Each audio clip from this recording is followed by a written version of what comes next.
Live, where news comes first. From the Mesilla Valley and Las Cruces to El Paso and the borderland. This is ABC7's Good Morning El Paso. Our ABC7 Storm Track weather team issued an ABC7 first alert for the remainder of the work week.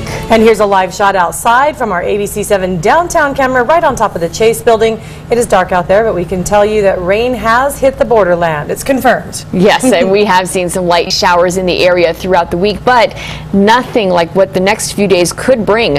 We have the details coming up, but first we want to wish you a very good morning, El Paso, Las Cruces, and Juarez. I'm Stephanie Valle. And I'm Hillary Floren. Good morning, everyone. Lots to cover this morning, but we'll start with the weather because there's a lot to cover there. We're under a first alert. Good morning, Nicole. Good morning. We are under that ABC7 first alert. We have the potential to see flash flooding for the next few days with some of the downpours that may take place. We're also under a flash flood watch. This is in effect until tomorrow morning for the entire region. Our Doppler radar is showing there's plenty of activity moving through portions of the borderland. Looks like the heaviest showers now tracking towards Doña Ana County around Las Cruces. That's where we're seeing a lot of the darker greens.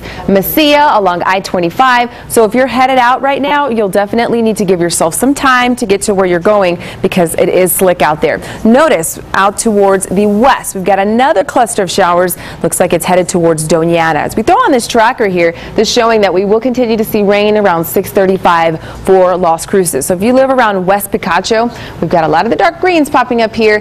Fair Acres, we're also seeing some moderate rainfall as well. We'll take you to El Paso County now along US 54, Kenworthy. Just a few sprinkles is what we're seeing in northeast El Paso, and a little further east around San Eli.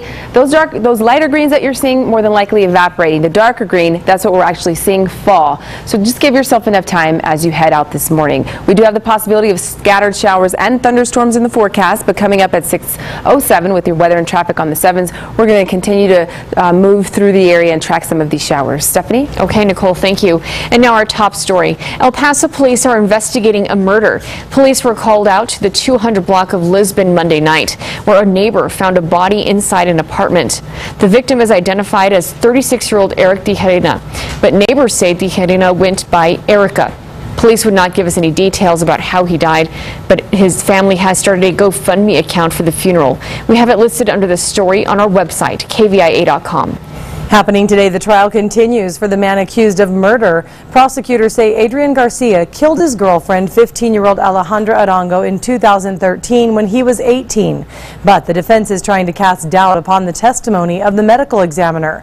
Yesterday, the defense brought up a case from last year where he ruled a man had died by shooting himself. But video shows a police officer may have actually been the one who delivered that killing shot. From the ABC7 New Mexico mobile newsroom, a man in Las Cruces is accused of seriously injuring a construction worker after driving under the influence. It happened yesterday at a construction site near the intersection of Loman Avenue and Sonoma Ranch Boulevard. Special traffic investigators say 56-year-old Edward Sanchez was driving a water tanker with a construction worker riding on the side of it. And that's when it collided with a tractor that was backing up, pinning the construction worker. Police say Sanchez was found to be under the influence of liquor or drugs. And new this morning, when students at Coronado High School return to class this semester, some will also be getting a lesson in financial responsibility. We have Good Morning El Paso's Denise Olivas live now with the details. Denise. Good morning, Hillary. GECU is in the process of building a branch at Coronado. The credit union will be only for students, teachers, and faculty. And it's the students that will be manning the branch. At the same time, others will learn about GECU's services and how to prepare themselves financially after graduation. An EPISD spokesman says that after talking to students, many of them said that they want to learn more about financial responsibility. GCU is also allowing students to expand their work experience.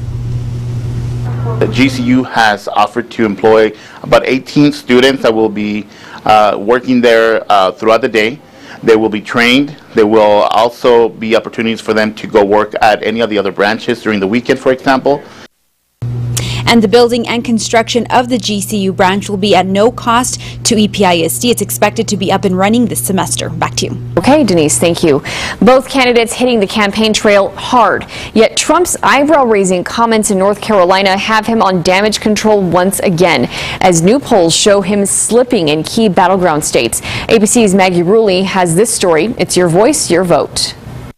What began as Donald Trump attacking rival Hillary Clinton about the Second Amendment Hillary wants to essentially abolish the Second Amendment. By the way, and if she gets to pick, quickly turned. if she gets to pick her judges, nothing you can do, folks. Although the Second Amendment people, maybe there is, I don't know. Clinton's campaign immediately pounced, tweeting, "A person seeking to be president of the United States should not suggest violence in any way." Her running mate, Senator Tim Kaine, says it's comments like these that make Trump unfit for the Oval Office. It just revealed a sort of a complete temperamental misfit with the character that's required to do the job. Trump's campaign is not walking anything back. The candidate telling Fox News that he wasn't talking about violence, but was trying to rally support. What it is there's a tremendous power behind the Second Amendment. It's a political power, and there are few things so powerful, I have to say, in terms of politics.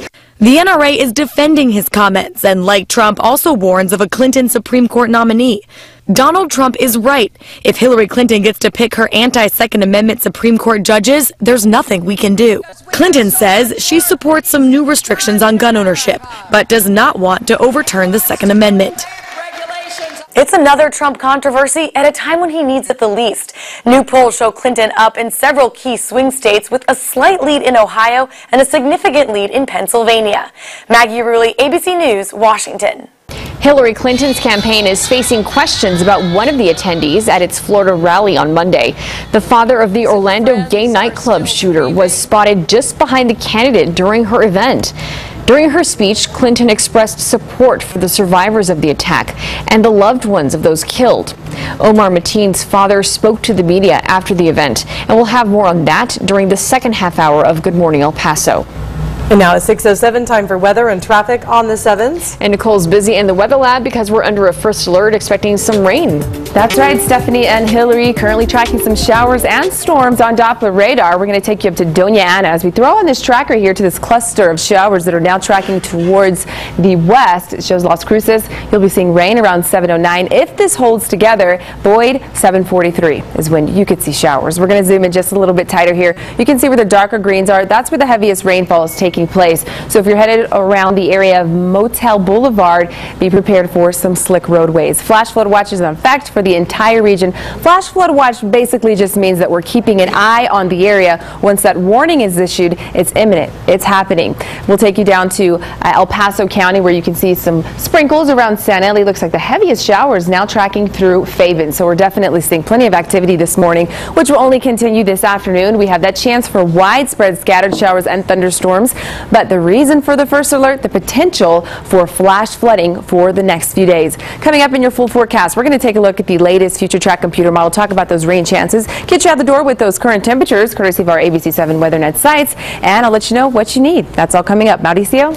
Good morning, Nicole. We're tracking calm roads throughout throughout El Paso, I should say, but we are seeing slick road conditions throughout through central El Paso, now going up towards the northeast. The traffic accidents that we were tracking earlier have cleared up, so no incidents as you head out the door in El Paso. In Las Cruces, good morning to you. As Nicole mentioned, we are seeing some rain starting to build up, but not affecting traffic flows. As you can see, 65 miles per hour on I-10 heading eastbound, 66 heading eastbound, I should say 65 heading westbound, and Highway 70 east of Las Cruces won't give you any issues as it remains open all day. Now, coming up at 6:17 for your weather and traffic on the 7s, I've got to look at your west side drive times plus closures. That's all coming up. All right, thanks so much, Mauricio. And we have more to come this hour of Good Morning El Paso. A man taking a cross-country trip on foot, and he made a stop in the borderland on Tuesday. And ABC7 caught up with him as he's making his way toward California. But what he's carrying is helping him spread his message. This is ABC7, where news comes first.